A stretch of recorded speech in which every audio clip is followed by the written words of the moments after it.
That concludes the superintendent's report. Thank you. Okay. Public participation. Next is public participation, and we just have one person, that's Ms. Murphy.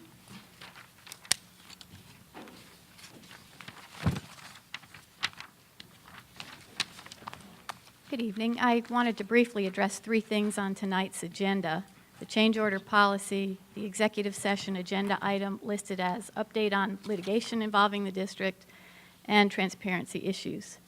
First, it is curious as to why, after the district has already spent or committed all of the bond referendum money, over $250 million, and has had numerous construction change orders, that it is now implementing change order procedures.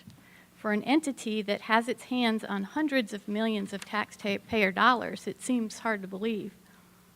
But I do have two proposed changes to the policy. First, the policy does not spell out clearly when a change order is to be approved, before the work has been done or afterward.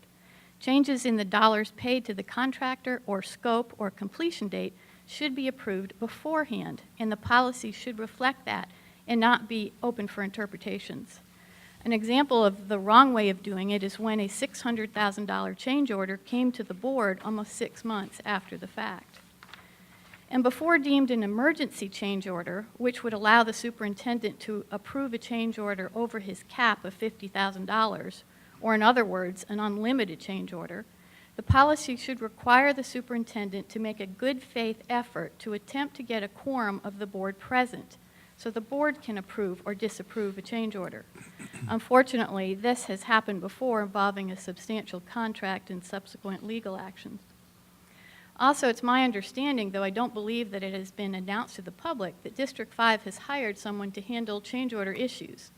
This is also hard to believe when we have been paying Mr. McAllister, who was hired by the district specifically as our in-house construction manager, over $100,000 a year, over $9 million to a private construction management firm, and hundreds of thousands of dollars to architects.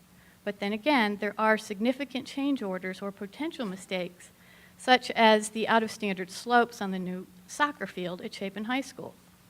Second, the Freedom of Information Act spells out that the district must be specific when it goes behind closed doors. Item 2D, update on litigation involving District 5, should be more specific by listing the case names, like other public entities do. On the Lexington County and Richland County websites, under public records search, there are numerous legal complaints listed involving District 5, which are public, filed by others related to construction and other issues. These cases should have all been listed on the agenda, but haven't been. Finally, while we do many great things in District 5, the community basically sees only positive articles in the media, one after the other. I can't understand praising the students and tooting our own horns, but keeping things from the public, such as these change orders, is dishonest, and spinning it is wrong. When things are hidden from the public, it makes it look like there are things to hide. I also have a Freedom of Information request for the case names on the litigation being discussed tonight.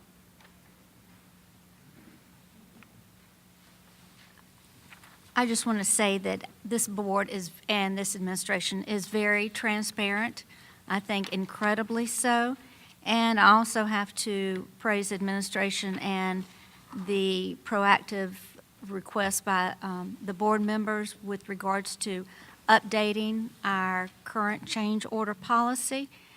As anyone knows, as you go along and you learn things, if you don't act on the things you learn, then that's not very good. So I think that it's very wise of us to make changes or suggestions as we think are necessary. This school district is very proactive and also very transparent. If anyone has any questions, they can certainly visit our website or talk to me, and I'd be glad to answer that. Mr. White. Could I just add one point to what you just said, too? We have legal counsel, and we follow the Freedom of Information Act, and we are careful about what's done in executive session versus public session. So that is done in compliance with the law.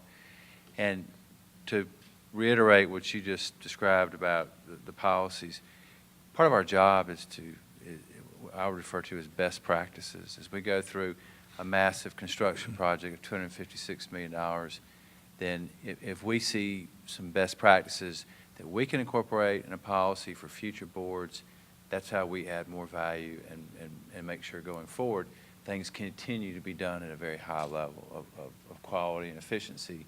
And it doesn't mean there's ulterior motives or that we're hiding things from the public.